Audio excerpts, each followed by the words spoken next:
Michael and Rachel lived together in a cozy city apartment and were happy until Michael discovered Rachel's infidelity with another man, David. Devastated and lost, Michael tries to cope with his pain through physical activities and extreme sports. One day, he finds letters exchanged between Rachel and David, which intensifies his suffering. Trying to understand his feelings, Michael meets with Rachel and David in the park where they openly discuss the betrayal and its consequences. Rachel apologizes and admits her mistakes, while David explains that he was trying to help Rachel find happiness but realizes he was wrong. Michael begins the healing process by delving into his dreams and recording his experiences in a journal. He is supported by a new friend, Jessica, also a writer, who shares his passion for literature. On her advice, Michael decides to write a book about his experience to help others going through similar hardships. The process of writing the book becomes therapeutic for Michael, helping him deal with his pain and find new meaning in life. Eventually, he finds a publisher for his book and holds a successful launch event, receiving support from friends, family, and new acquaintances. The story concludes with Michael starting a new chapter in his life, finding inner peace and being open to new opportunities. He realizes that his journey was difficult, but it made him stronger and helped him find his voice through creativity and the support of loved ones. When Rachel and I first moved into our cozy apartment in the city, it felt like the start of something beautiful. The place was a mess, boxes everywhere, but amidst the chaos, there was a sense of togetherness, a shared future that we were eager to build. I remember the night we unpacked the last box. We collapsed onto our thrift store couch, laughing and exhausted. Rachel's eyes sparkled as she looked around our new home. That night, it felt like we could conquer the world together. Our apartment was on the third floor of an old brick building with a rickety elevator that groaned every time we used it. The streets below were always bustling with activity. People rushing to work, vendors shouting out their wares, the constant hum of city life. Inside, though, it was our sanctuary. We had painted the walls a soft blue, Rachel's favorite color, and decorated the space with mismatched furniture and artwork she had created over the years. It wasn't much, but it was ours. That first night, after we had finally settled in, we made a simple dinner of pasta and wine. We sat on the floor, eating off paper plates because we hadn't unpacked the dishes yet. The room was filled with the warm glow of candlelight, and for a moment, everything felt perfect. Rachel and I talked for hours about our dreams, our plans for the future, and how we wanted to make this place our home. It was one of those rare, magical moments where everything seemed to fall into place. But life has a way of shattering even the most perfect moments. It started subtly. Rachel began staying out later, claiming she had extra work or was meeting up with friends. At first, I didn't think much of it. I trusted her completely. But as the weeks turned into months, the late nights became more frequent, and I started to feel a growing sense of unease. Rachel had always been open and communicative, but now she seemed distant, her mind elsewhere. I tried to brush it off, telling myself that it was just the stress of our busy lives. I was working long hours at my tech job, often coming home exhausted. But even in my tired state, I couldn't shake the feeling that something was wrong. My dreams, usually a source of comfort and escape, began to take on a darker tone. I would find myself wandering through endless corridors, doors slamming shut just as I reached them, always one step behind an elusive figure that seemed to mock my efforts to catch up. One night, after another late evening at work, I came home to find Rachel sitting on the couch, staring blankly at her phone. She didn't hear me come in, and as I approached, I saw the name David flash on the screen. David was Rachel's colleague, a charismatic and ambitious man who had always been friendly with both of us. He had never struck me as a threat, but now my stomach churned with suspicion. "Hey," I said, trying to sound casual. "How was your day?" Rachel looked up, startled. "Oh, hey, it was fine. Just catching up with David. He's having a tough time at work."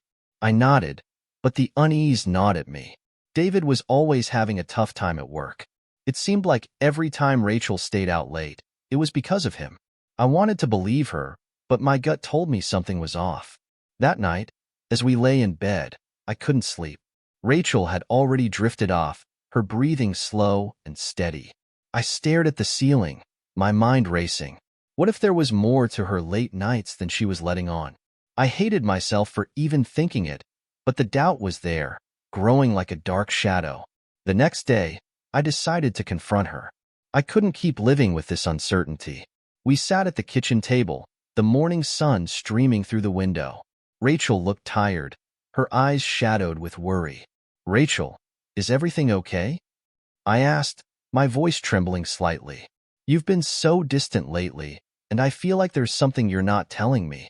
She looked at me, her eyes filling with tears. Michael, I'm sorry. "I've just been so stressed with work and everything. David's been going through a lot, and I've been trying to be there for him. I didn't mean to shut you out." I reached across the table and took her hand. "I understand, but you don't have to go through this alone. We're in this together, remember?" She nodded, squeezing my hand. "I know. I promise I'll try to be more open. I don't want to lose what we have." For a while, things seemed to improve. Rachel made an effort to come home earlier, and we spent more time together. But the shadow of doubt lingered, always lurking in the back of my mind. One evening, I came home to find a letter on the kitchen counter. It was addressed to Rachel, but curiosity got the better of me. I opened it and began to read. The words hit me like a punch to the gut. "Rachel, I can't stop thinking about our night together.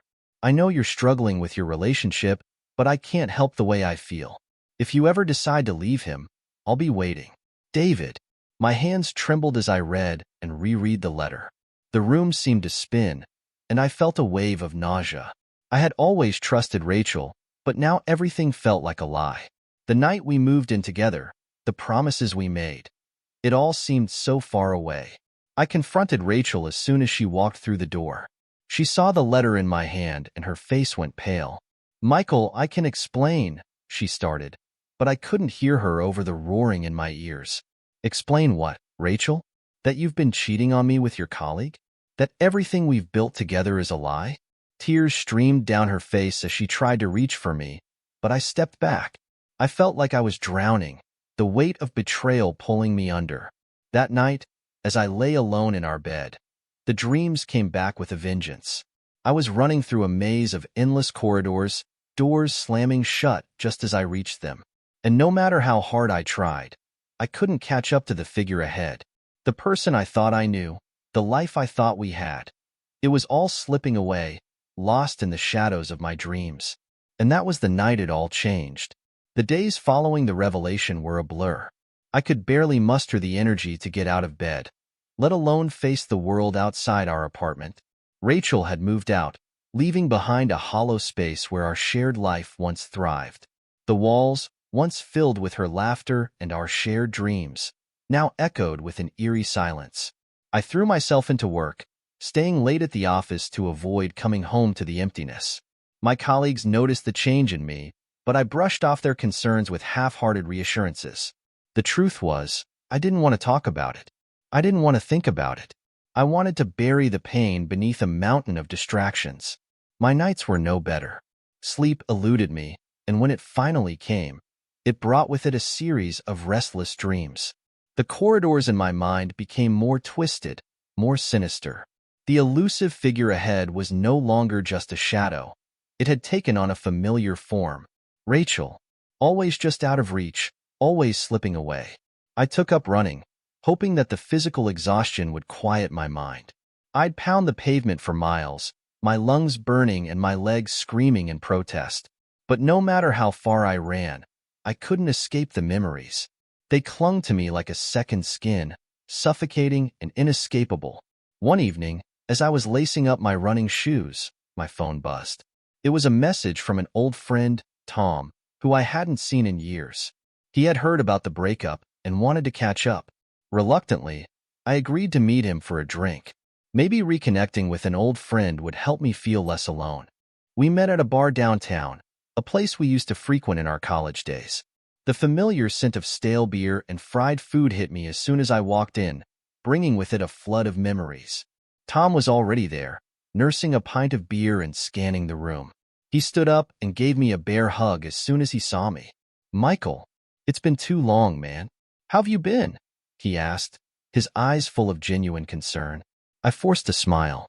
"Yeah, it has. I've been better. We settled into a booth and ordered drinks. Tom tried to keep the conversation light, reminiscing about the good old days and catching me up on his life. But eventually, the topic turned to Rachel. I heard about what happened. I'm really sorry, man. That's tough, he said, his expression somber. I nodded, staring into my beer. Yeah, it's been a rough few weeks. I didn't see it coming, you know? Tom sighed. Sometimes people change. Or maybe they were always that way, and we just didn't see it. Doesn't make it any easier, though. I appreciated his words, but they did little to ease the ache in my chest. The conversation shifted to other topics, but my mind kept drifting back to Rachel. How had things gone so wrong? Was there something I could have done differently? The questions gnawed at me, relentless and unanswerable. A few days later, I found myself at the climbing gym. It was a place I used to love, a place where I could challenge myself and find some peace. I hadn't been there since everything fell apart, but I hoped it would help clear my mind. As I scaled the walls, I focused on each movement, each hold, letting the physical exertion drown out the thoughts in my head. It worked for a while, but as I reached the top of a particularly challenging route, a wave of dizziness washed over me. I paused, gripping the wall tightly, and took a deep breath. My mind flashed back to the letter I had found, to Rachel's tear-streaked face as she tried to explain.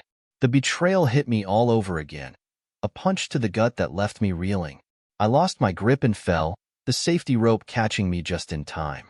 My heart pounded in my chest as I dangled there, suspended in midair.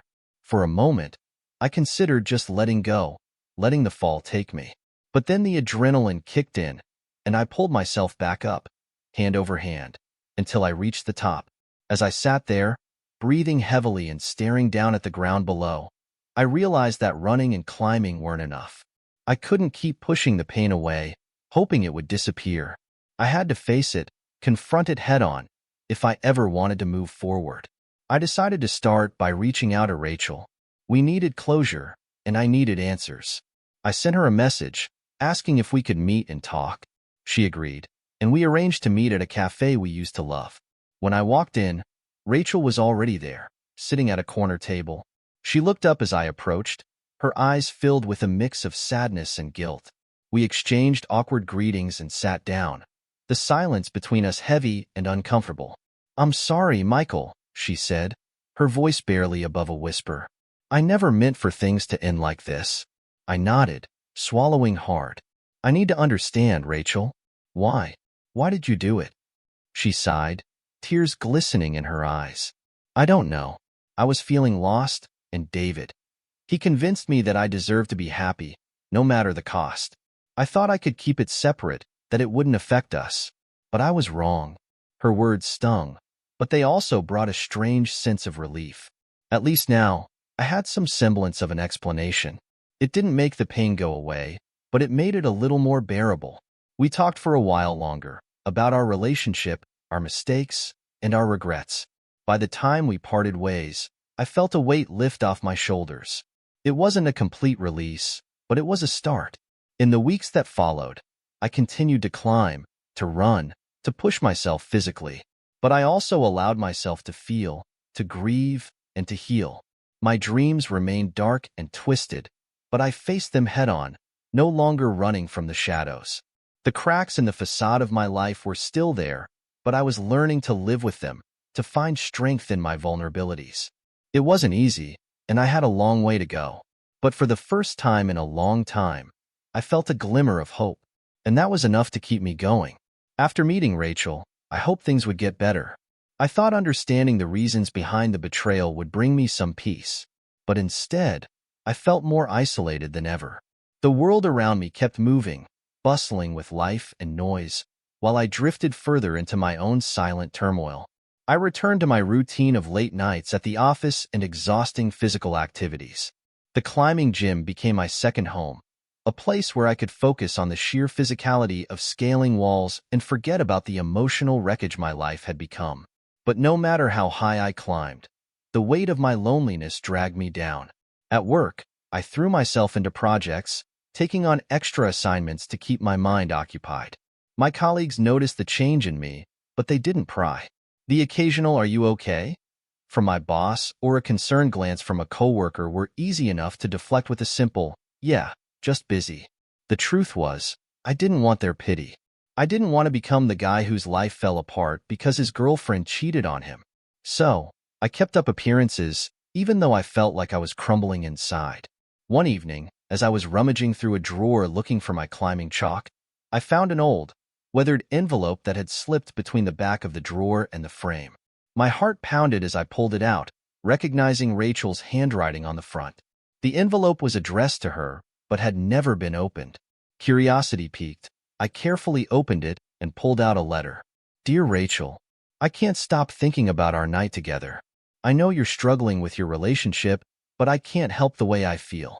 If you ever decide to leave him, I'll be waiting. David." A shiver ran down my spine as I read David's words again. This letter was just the beginning. It was the first piece of a puzzle I hadn't realized existed. Determined to uncover the full truth, I started searching the apartment for more letters. I had a hunch that if there was one, there might be others. Over the next few days, I turned our apartment upside down. I went through every drawer, every closet, every nook and cranny where a letter might be hidden. My efforts paid off. I found more letters and messages, each one revealing more about Rachel's affair with David. They were hidden in books, taped under furniture, and even stuffed inside old shoes. It was as if Rachel had been trying to leave clues, knowing that someday I would find them.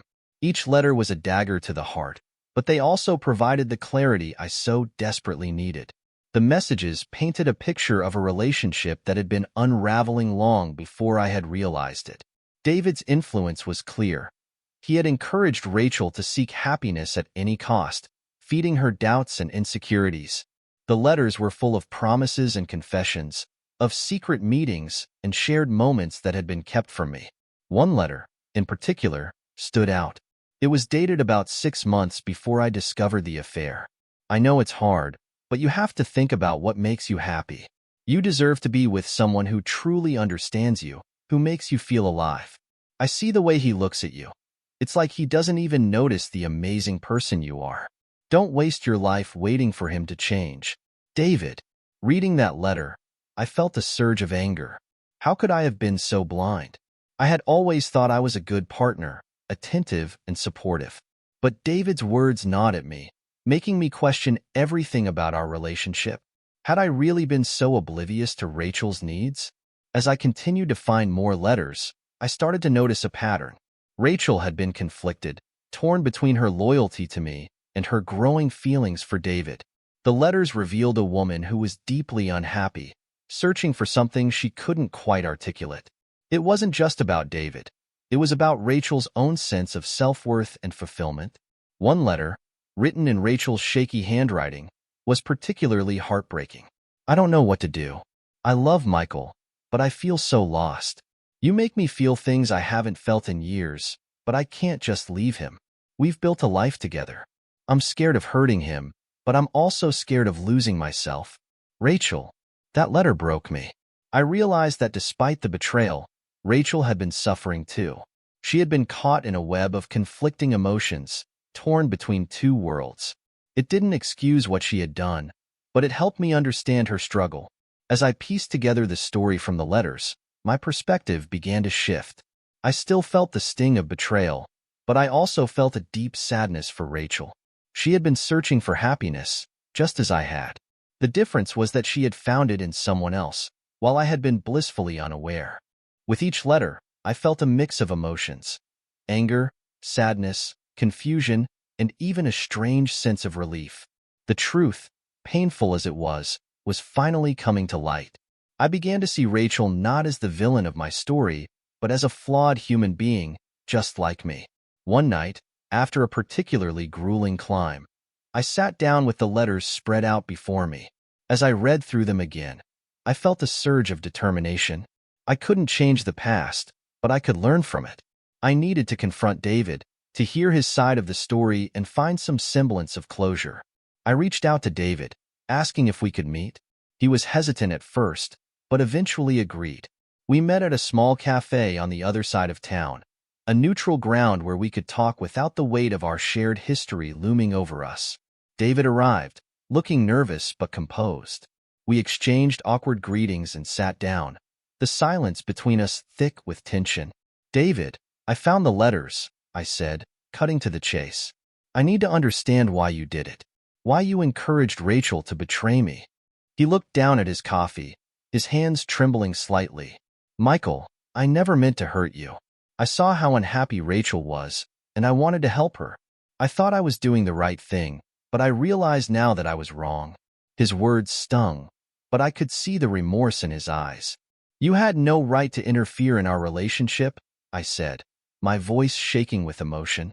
You manipulated her, fed her doubts, and destroyed what we had. David nodded, tears welling up in his eyes. I know. I'm sorry. I thought I was helping. I didn't think about the consequences.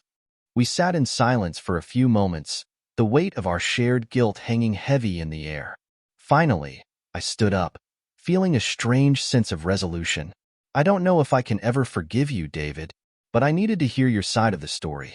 I needed to understand. He nodded, his face pale and drawn. Thank you for giving me the chance to explain. I hope someday you can find peace. As I walked away from the cafe, I felt a strange mix of emotions. The letters had revealed the cracks in our relationship, but they had also given me a path forward.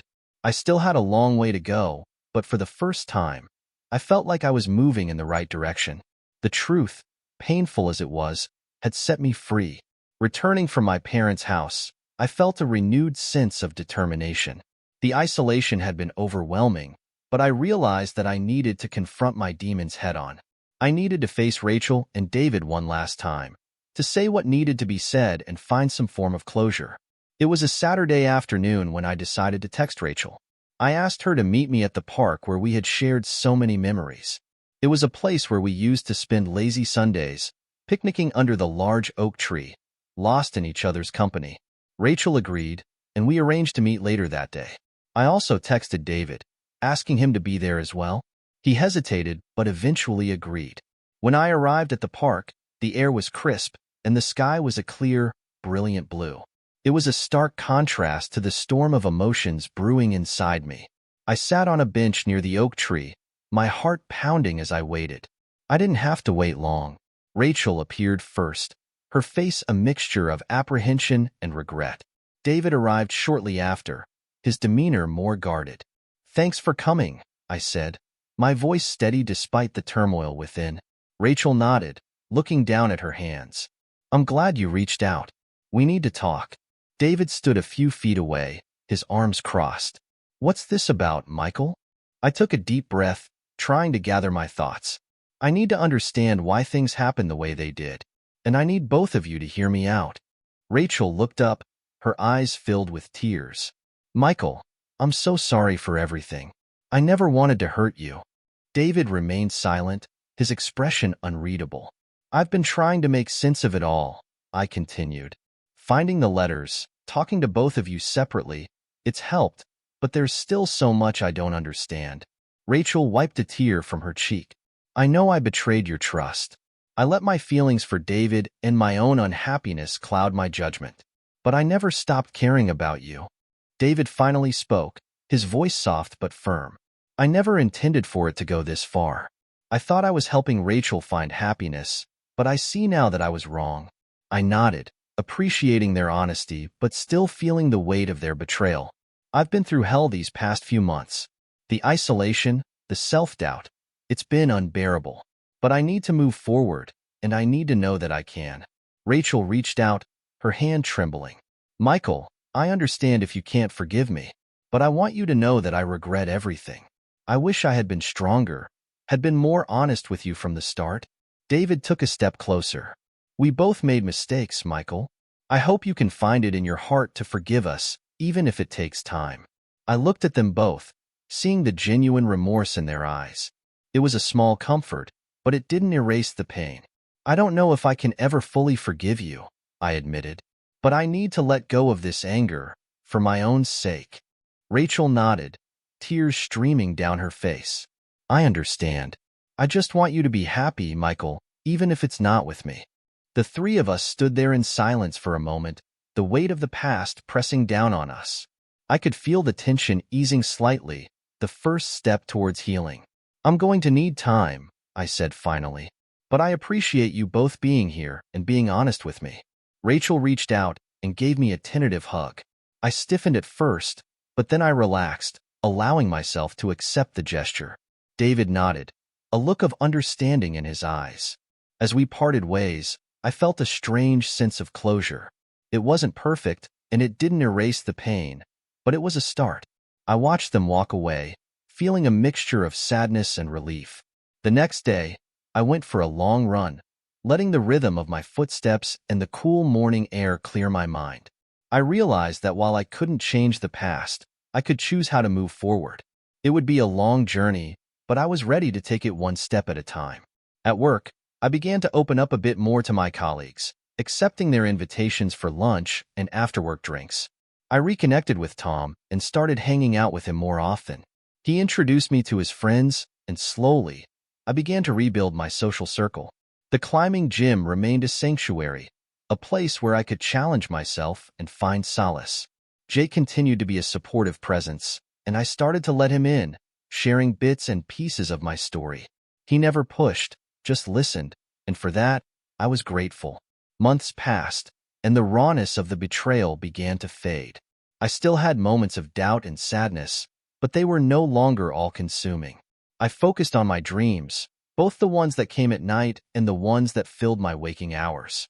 I started to see them not as an escape, but as a source of strength. One evening, as I was leaving the climbing gym, I saw the woman from the bar again. This time, I walked up to her and introduced myself. Her name was Jessica, and she had a warm, genuine smile. We talked for a while, and I found myself feeling a spark of something I hadn't felt in a long time: hope. As I walked home that night, I realized that I was finally starting to heal. The confrontation had been painful, but it had also been necessary. It had allowed me to close one chapter of my life and begin another. I knew there would still be challenges ahead, but for the first time, I felt ready to face them. I had confronted my past, and now I was ready to embrace my future. And that, I realized, was the greatest victory of all. The confrontation in the park marked a turning point, but it was only the beginning of my journey toward healing. The weeks that followed were a roller coaster of emotions, a chaotic blend of anger, sadness, and fleeting moments of peace. I was determined to rebuild my life, but the scars from Rachel's betrayal were slow to fade. I continued my physical routines with renewed vigor, finding solace in the familiarity of the climbing gym and the rush of adrenaline that came with each ascent. The gym had become a sanctuary where I could focus solely on the physical challenge in front of me, pushing my body to its limits and finding a temporary escape from the turmoil in my mind. Jake became a closer friend, a constant presence who offered support without prying into the details of my past. We often grabbed a drink after climbing sessions, talking about everything and nothing. His easygoing nature and infectious enthusiasm provided a much-needed distraction from the heaviness that still weighed on me. One evening, after an especially grueling climb, Jake and I sat at the bar, nursing our beers. The TV overhead played a muted sports game, and the low hum of conversations filled the room. "How are you holding up, man?" Jake asked, glancing at me over the rim of his glass. I took a sip of my beer, considering his question. "Better, I guess. It's been tough, but I'm starting to feel like myself again." Jake nodded. "That's good to hear. You know, it's okay to lean on people. You don't have to go through this alone."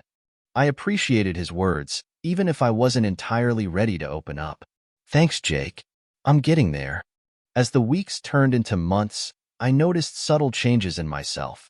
The raw pain of betrayal began to dull, replaced by a cautious optimism.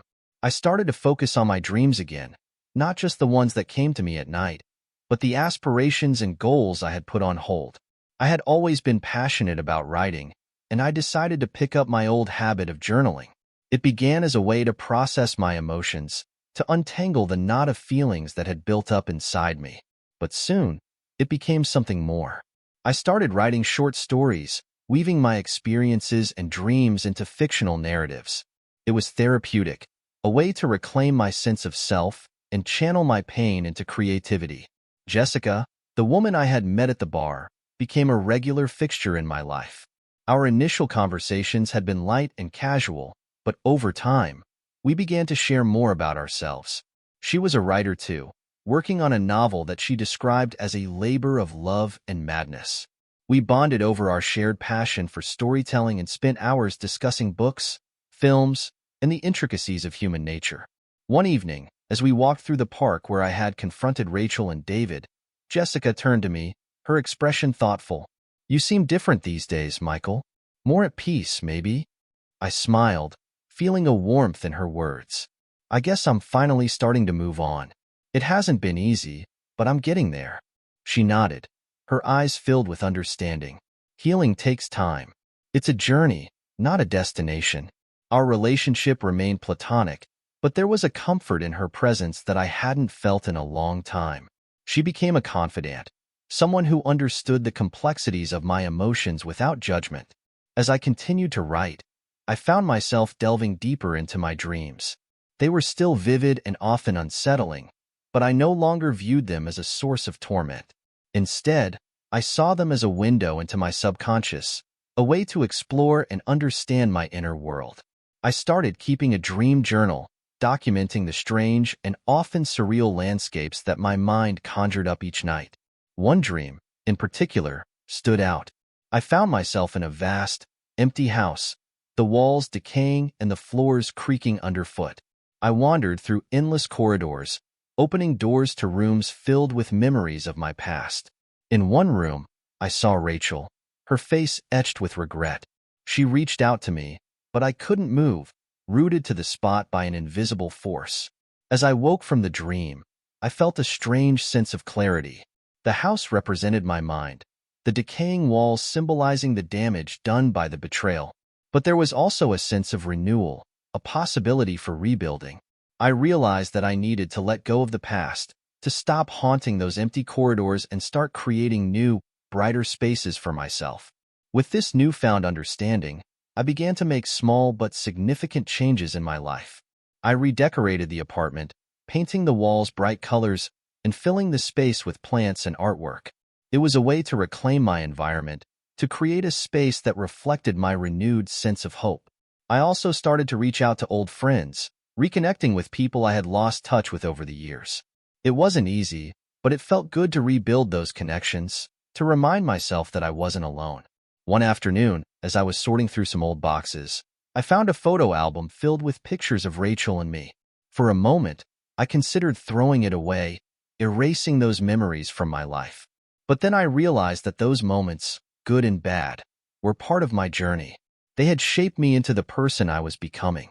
I decided to keep the album, not as a reminder of the pain, but as a testament to my resilience.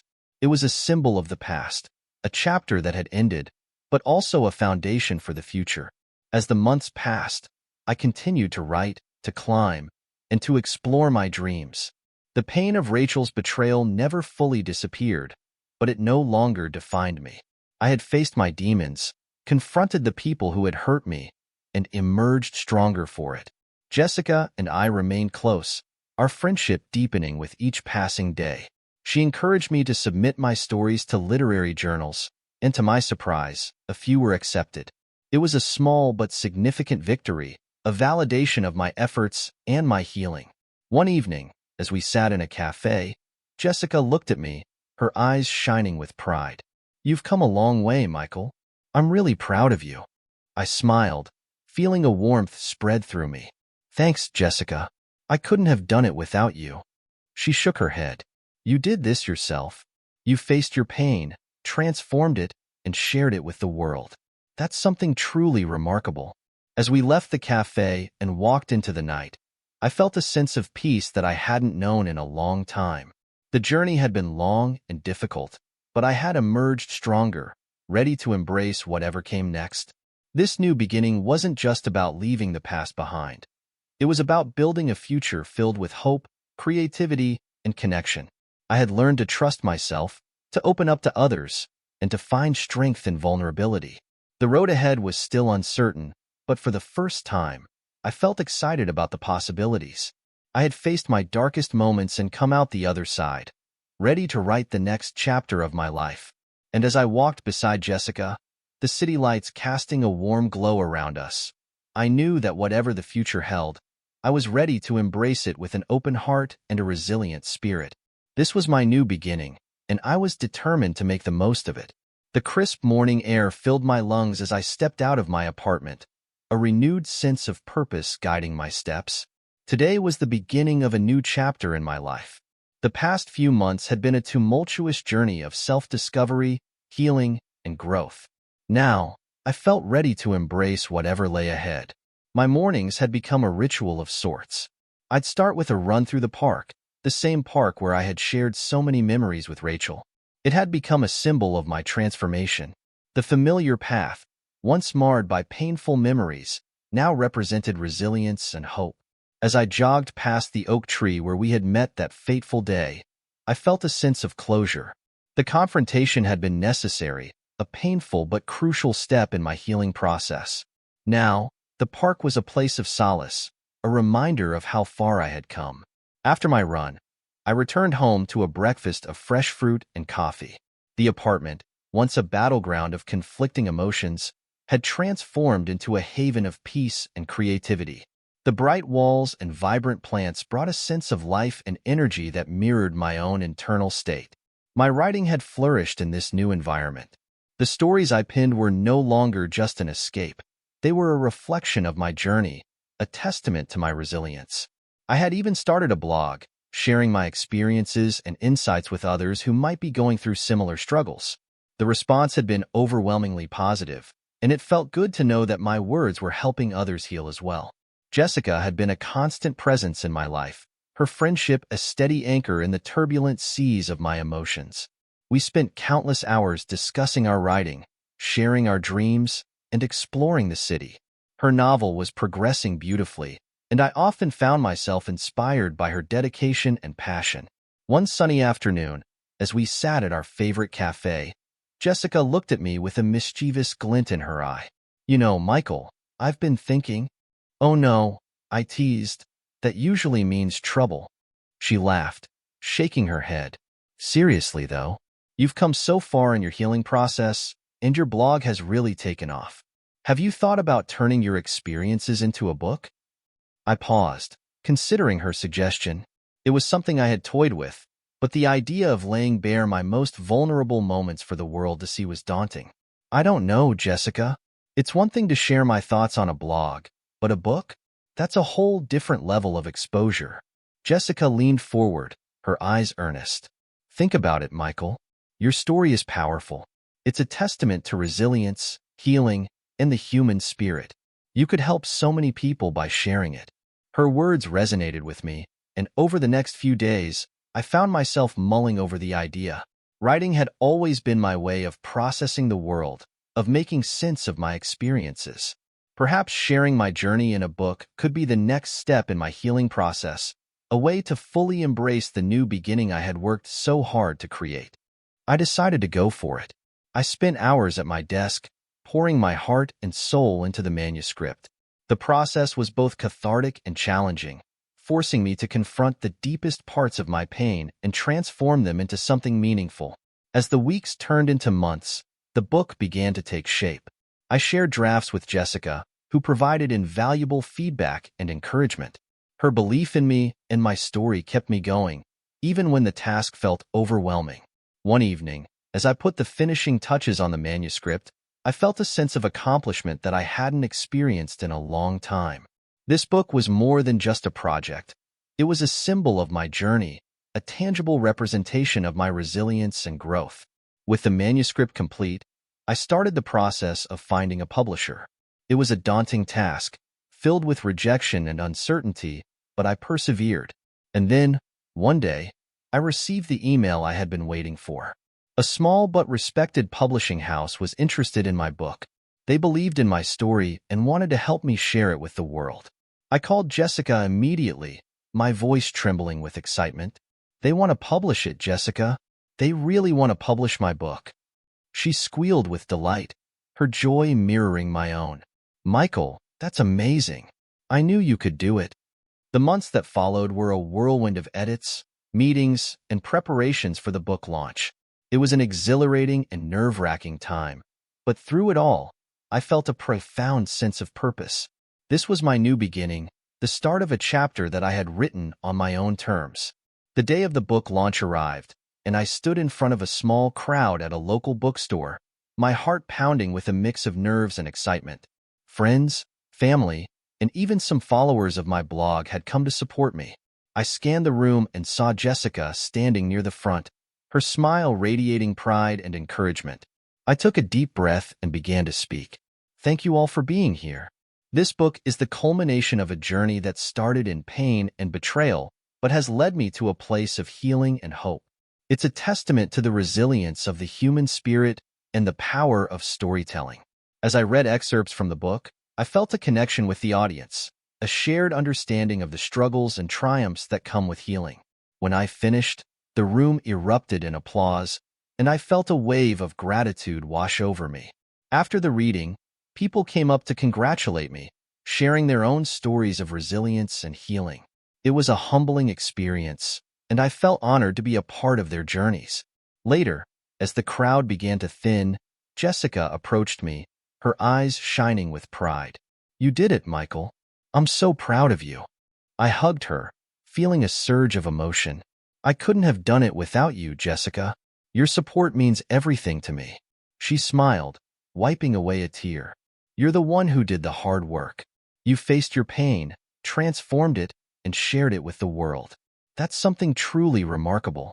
As we left the bookstore and walked into the night, I felt a sense of peace that I hadn't known in a long time. The journey had been long and difficult, but I had emerged stronger, ready to embrace whatever came next. This new beginning wasn't just about leaving the past behind. It was about building a future filled with hope, creativity, and connection. I had learned to trust myself, to open up to others, and to find strength in vulnerability. The road ahead was still uncertain, but for the first time, I felt excited about the possibilities. I had faced my darkest moments and come out the other side, ready to write the next chapter of my life. And as I walked beside Jessica, the city lights casting a warm glow around us, I knew that whatever the future held, I was ready to embrace it with an open heart and a resilient spirit. This was my new beginning, and I was determined to make the most of it.